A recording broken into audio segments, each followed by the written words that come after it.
From the National Newsroom of the Canadian Press, I'm Hannah Stoles. Sources tell the Associated Press that the Gordie Howe International Bridge is set to open in July. A ribbon-cutting ceremony was delayed last month after Commerce Secretary Howard Lutnick intervened days before it was set to take place. Republican Senate candidate for Michigan Mike Rogers posted on social media that he spoke with Lutnick Friday and the bridge will open soon. Rogers says a new deal is coming in the next few days. Prime Minister Mark Carney, when asked if he'd be open to renegotiate the terms to open the bridge, said Thursday that he thinks Canada is willing to clarify aspects of the current arrangements. Canada agreed to shoulder the cost of constructing the bridge to connect Ontario and Michigan, which it would recoup through tolls. The ownership is shared between Michigan and the Government of Canada. Kelly Malone, The Canadian Press, Washington. The Quebec government shows no sign of bending to pleas for the province to end U.S. alcohol restrictions.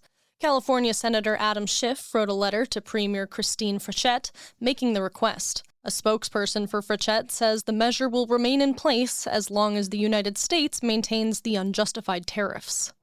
Most economists expect the Bank of Canada to stick to the sidelines next week after the June jobs report showed stability in the labor market.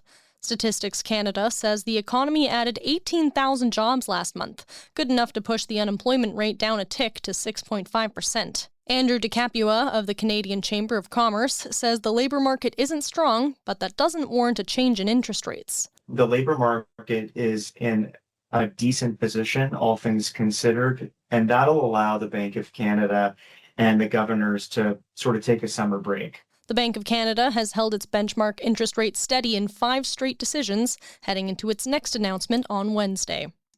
Apple has filed a lawsuit accusing OpenAI of stealing trade secrets as it looks to build out its own hardware for ChatGPT. Apple said in a lawsuit that this was part of a coordinated pattern of misconduct at an institutional level that involved Apple's former employees stealing trade secrets. OpenAI did not immediately respond to requests for comment. It will be 4 years before a new natural gas-fired power plant north of Edmonton is operating and able to serve the massive data center Meta Platforms is planning nearby. Meta expects the over $13 billion data center will be online in the next 2 to 3 years and is able to tap into the Albertan power grid in the meantime.